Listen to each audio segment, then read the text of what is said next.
Discuss करेंगे वो है इंजेक्शन लासिक्स। ये 10 मिलीग्राम पर ml का इंजेक्शन होता है कि 1 ml में कितनी ड्रग होगी, 10 मिलीग्राम। तो इसमें साल्ट कौन सा होता है, फिरोसिमाइड। फिरोसिमाइड साल्ट है। क्लास कौन सी है, ये लूप डायूरेटिक्स है, ठीक है, लूप डायूरेटिक्स।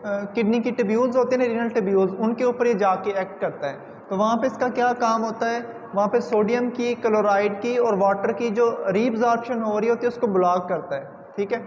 जब वाटर की रीअब्जॉर्प्शन नहीं होगी, मतलब बॉडी में आपको पता है कि जितनी भी जो फिल्ट्रेशन हो रही होती है ना किडनी से, उसका 98.5% जो है ना वो दोबारा रीअब्जॉर्ब हो जाता है, सही है।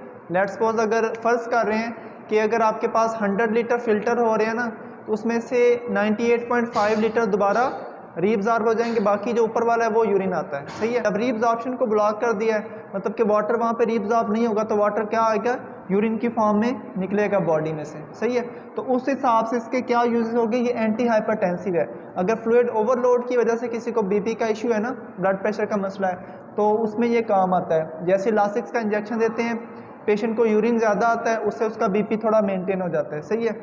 दूसरा ये होता है कि urine output in oliguric patients.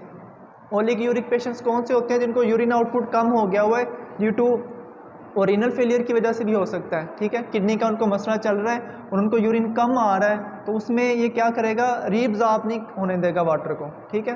तो उससे क्या होगा, यूरिन ज़्यादा आएगा।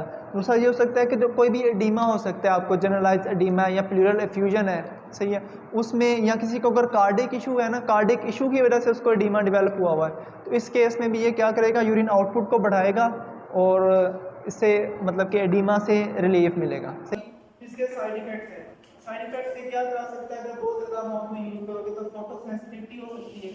फोटो सेंसिटिविटी का क्या मतलब है कि जो बंदा ज़्यादा देर से ये वाला इंजेक्शन या इसकी जो टैबलेट की फॉर्म है वो ले रहा होता है, वो फोटो सेंसिटिव हो जाती है, जिनको थोड़ी सी भी जो सनलाइट उनके ऊपर पड़ती है ना, उसको वो सेंसिटिव होते हैं, उनकी स्किन रैशेस डेवलप हो सकते हैं। दूसरा इसका जो मेजर साइड इफेक्ट है, अगर बहुत ज़्यादा यूज करोगे, वो फोटोटॉक्सिसिटी होती है। फोटोटॉक्सिसिटी का क्या मतलब होता है कि जो आपका एयर होता है ना, उसके अंदर एक ट्यूब होती है, उसके ऊपर एक्ट करता है और कानों से सुनना कम हो सकता है, ठीक है, इसको फोटोटॉक्सिसिटी बोलते हैं। देन उससे डिजीज, सांस चकराना, ये भी इसका साइड इफेक्ट हो सकता है। तो ये हमने इसके साइड इफेक्ट दे दिए। तो कॉन्ट्राइंडिकेशंस क्या है, किस केस में आपने इसको एहतियात से देना या नहीं देना। हाइपर सेंसिटिविटी है, मतलब कि कोई पेशेंट इस ड्रग से सेंसिटिव है, या एनयूरिया। एनयूरिया का क्या मतलब होता है कि यूरिन बिल्कुल नहीं आ रहा। अभी हमने बात की थी ओलिगोयूरिया, अगर किसी को यूरिन थोड़ा बहुत आ रहा है उस केस में दोगे, किसी को यूरिन बिल्कुल नहीं आ रहा ना, उसमें इस ड्रग को देने का कोई फायदा नहीं। क्यों? क्योंकि इसके किडनी से काम नहीं कर रहे। जब काम नहीं कर रहे तो वहां पे फिल्ट्रेशन भी नहीं हो रही, तो रीअब्जॉर्प्शन किस केस की होनी है, ठीक है। एनयूरिक में नहीं देना इसको। सही होता है हाइपोक्लीमिया, अगर किसी पेशेंट की बॉडी में फ्लूइड का वॉल्यूम कम है, उसको ये नहीं देंगे। क्यों?